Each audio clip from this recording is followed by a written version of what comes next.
नमस्कार दोस्तों, स्वागत है आपका हमारे YouTube चैनल एग्जाम गुरु में। दोस्तों, हमारी जो बहुत ही महत्वपूर्ण सीरीज चल रही है रेलवे परीक्षा 2024 के लिए जीके, जीएस एंड जी के जो हम 5000 क्वेश्चंस कंप्लीट कर रहे हैं, उसके अंतर्गत आज मैं आपके लिए 13वें नंबर का वीडियो लाया हूँ।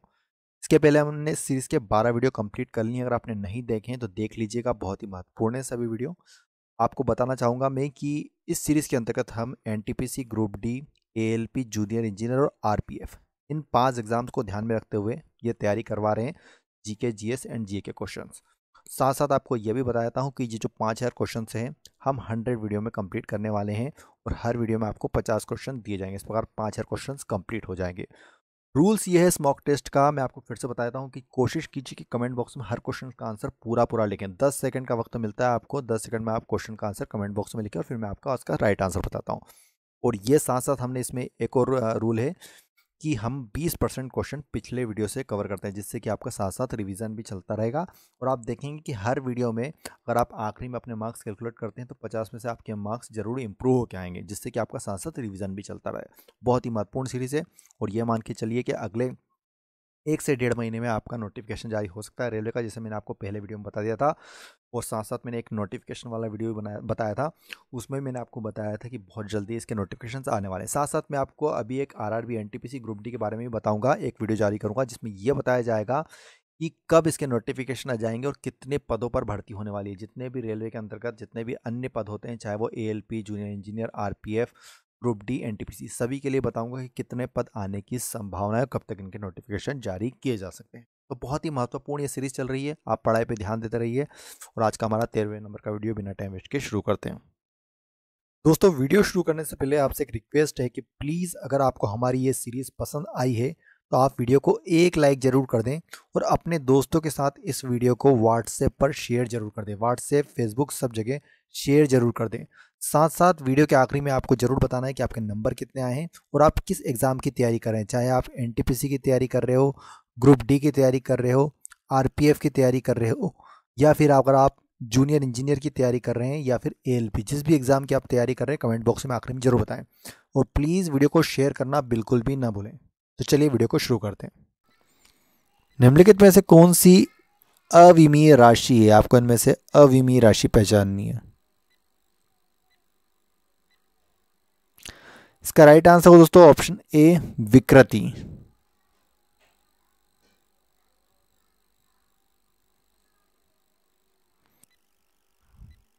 किस विदेशी यात्री ने गुर्जर प्रतिहार वंश की अल गुजर एवं इस वंश के शासकों को बेरा कहकर पुकारा?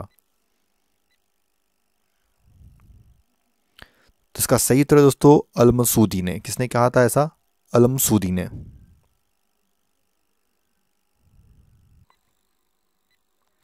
निम्न में से कौन सी गैस पायरोगेलोल के क्षारीय विलयन में से गुजारने पर बादामी घोल बनाती है? इसका राइट आंसर हो दोस्तों ऑप्शन ए, ऑक्सीजन गैस बनाती है बादामी घोल, ऑक्सीजन।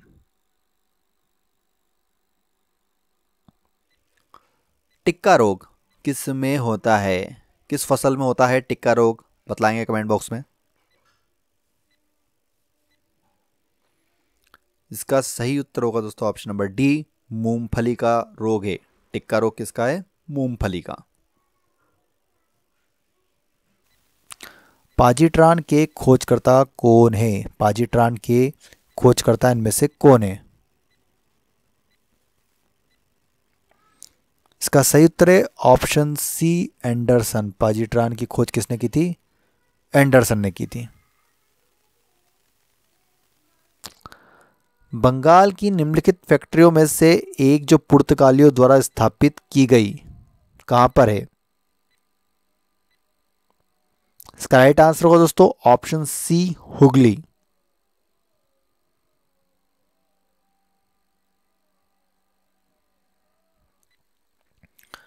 मेंडलीफ के अनुसार तत्वों के गुण आवर्ती फलन होते हैं। बताएंगे दोस्तों, तत्वों के गुण आवर्ती फलन होते हैं। तो इसका राइट आंसर होगा दोस्तों ऑप्शन ए, परमाणु भार के। किसके होते हैं? परमाणु भार के होते हैं। हिमनदों द्वारा जमा किए गए अवसाद जब गोलाकार पहाड़ियों का रूप धारण कर लेते हैं तब उससे क्या कहा जाता है? इसका राइट आंसर को दोस्तों ऑप्शन बी ड्रमलीन कहा जाता है। इसको क्या कहा जाता है?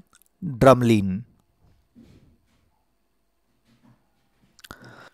एक ग्रह के दिन का मान उसके कक्ष का झुकाव लगभग पृथ्वी के दिन के मान और झुकाव के तुल्य है। बताएंगे कौन सा ग्रह है?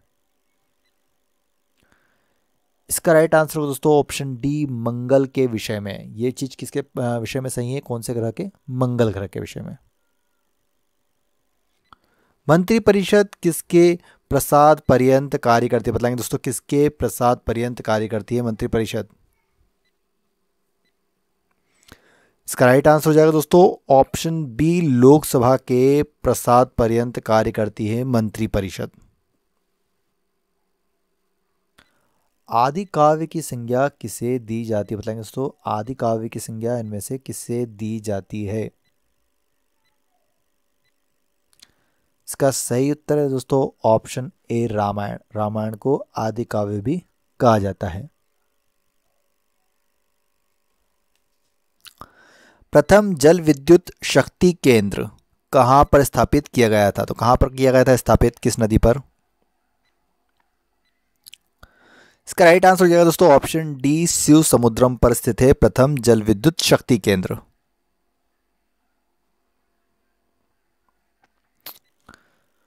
पुराना तथा पराग्वे नदियों के संगम के पश्चात इसका सम्मिलित नाम हो जाता है। क्या बोलते हैं इसको?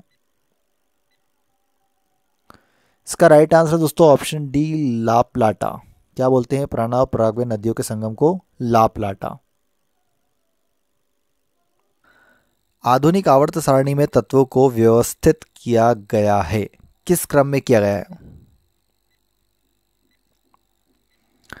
तो इसका सही उत्तर दोस्तों ऑप्शन डी बढ़ते हुए परमाणु संख्या में। आधुनिक आवर्त सारणी में बढ़ते हुए परमाणु संख्या में सभी तत्व। इस समय भारत का सबसे बड़ा राष्ट्रीयकृत उद्यम कौन सा है? बताएंगे दोस्तों कौन सा है?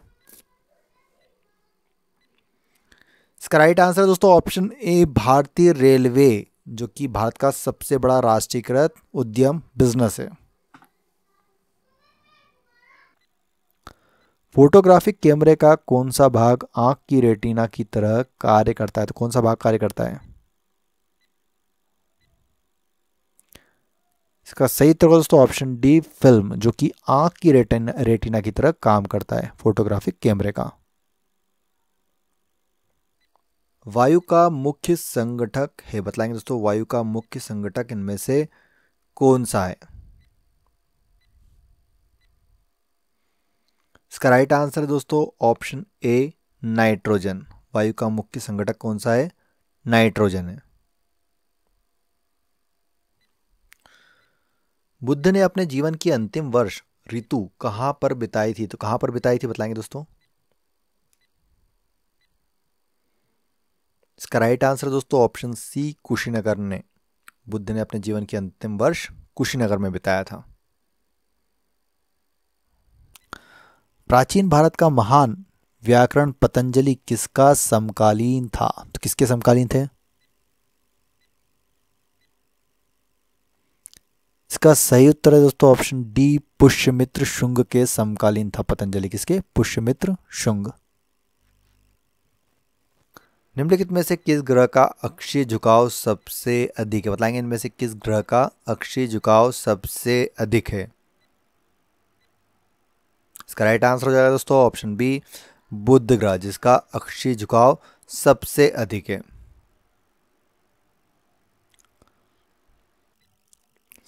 स्वर्णिम क्रांति किससे संबंधित है? बताएंगे स्वर्णिम क्रांति का संबंध इनमें से किससे है?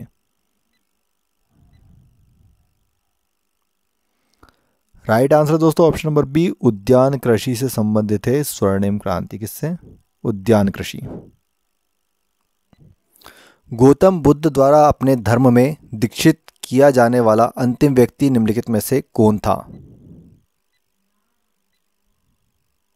इसका सही उत्तर है दोस्तों option number D right answer Subhadra.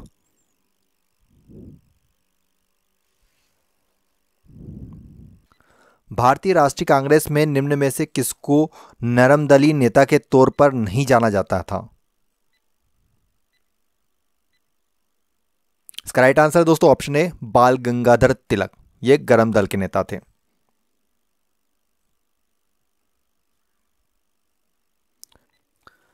निम्नलिखित में से कौन सी स्थानीय पवन इटली में रक्त की वर्षा लाती है? तो कौन सी पवन लाती है रक्त की वर्षा? इसका सही उत्तर होगा दोस्तों ऑप्शन नंबर सी, सिराको, जो कि रक्त की वर्षा लाती है इटली में। Poverty and un British rule in India के लेखक इनमें से कौन है? बताएंगे दोस्तों कौन है? इसका राइट आंसर हो जाएगा दोस्तों ऑप्शन ए दादा भाई नौरोजी, इन्होंने लिखी है।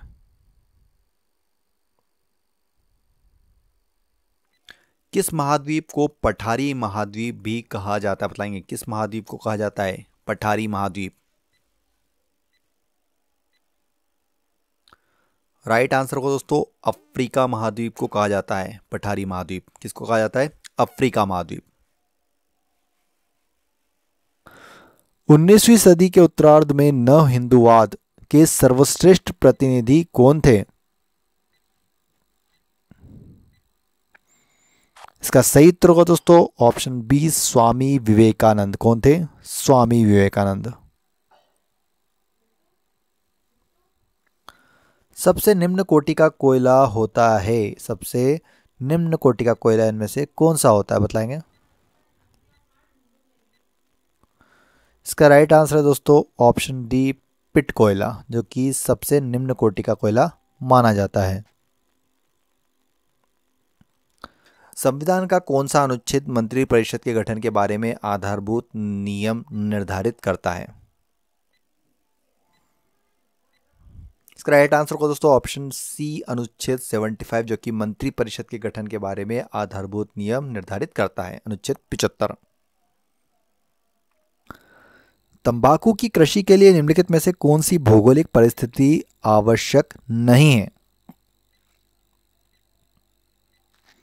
तो देखिए 100 से 150 सेंटीमीटर वर्षा की जरूरत नहीं होती है, तो ऑप्शन बी राइट आंसर, बाकी तीनों चीज जरूरी है।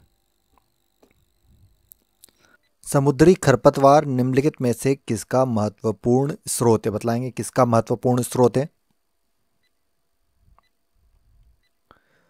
इसका सही उत्तर हो जाएगा दोस्तों option number D right answer, iodine का। समुद्री खरपतवार आयोडीन का एक महत्वपूर्ण स्रोत होता है।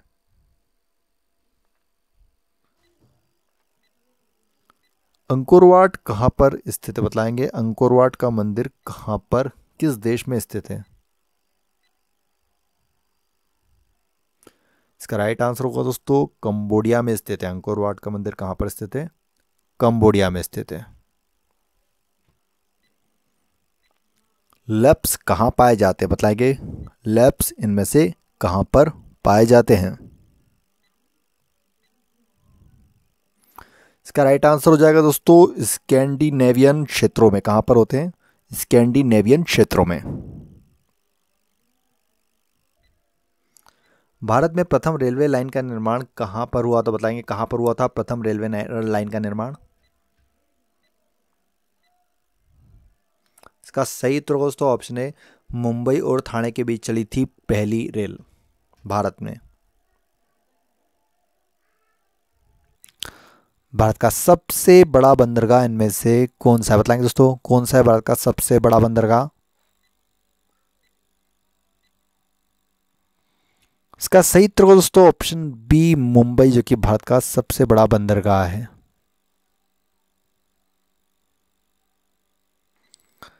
मेरठ में विद्रोह आरंभ हुआ, तो कब हुआ था मेरठ में विद्रोह आरंभ?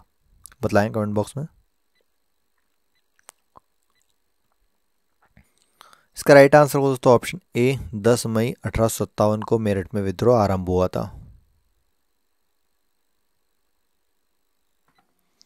फिनिक्स फॉर्म की स्थापना किसने की? बतलाएंगे फिनिक्स फॉर्म की स्थापना किसने की?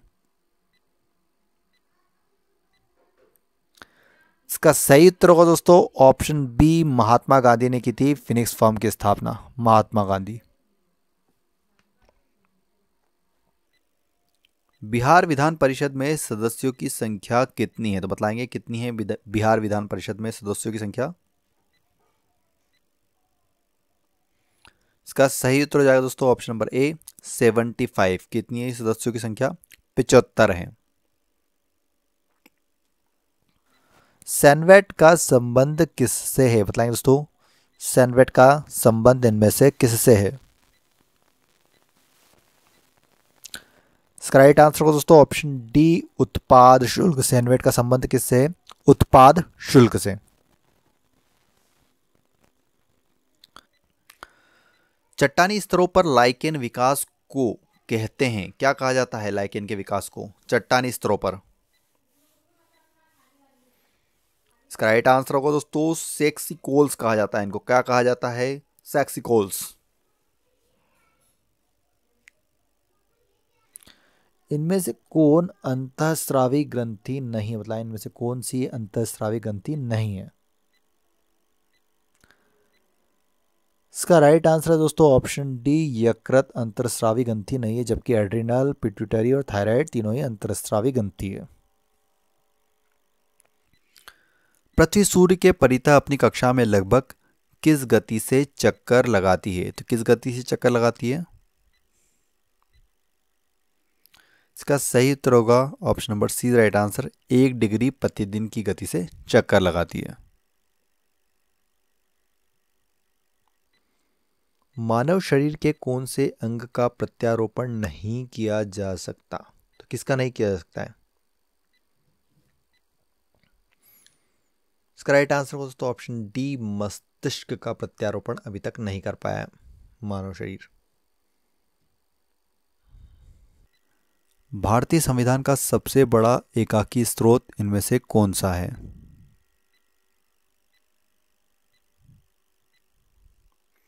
इसका सही उत्तर दोस्तों option number D right answer, government of India act 1935।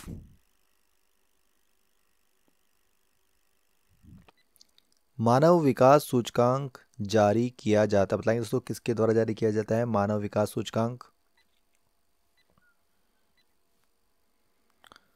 इसका राइट आंसर हो जाएगा दोस्तों ऑप्शन सी यूएनडीपी के द्वारा जारी किया जाता है मानव विकास सूचकांक, यूएनडीपी।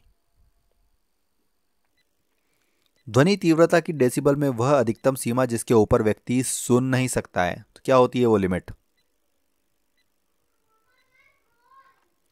इसका राइट आंसर हो दोस्तों ऑप्शन नंबर डी 95 डेसिबल। इसके ऊपर व्यक्ति सुन नहीं सकता है 95 डेसिबल। निम्नलिखित में कौन एक ठंडी जलधारा है? आपको बताना है इनमें से कौन सी एक ठंडी जलधारा है। इसका सही उत्तर हो दोस्तों ऑप्शन ए बेंगुला। ठंडी जलधारा कौन सी है? बेंगुला।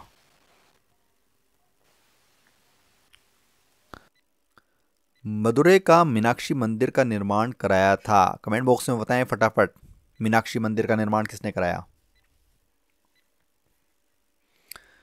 इसका सही उत्तर को दोस्तों मदुरै के नायकों ने कराया था मीनाक्षी मंदिर का निर्माण। संसार की सबसे महत्वपूर्ण जहाजी नहर इनमें से कौन सी है? सबसे महत्वपूर्ण जहाजी नहर।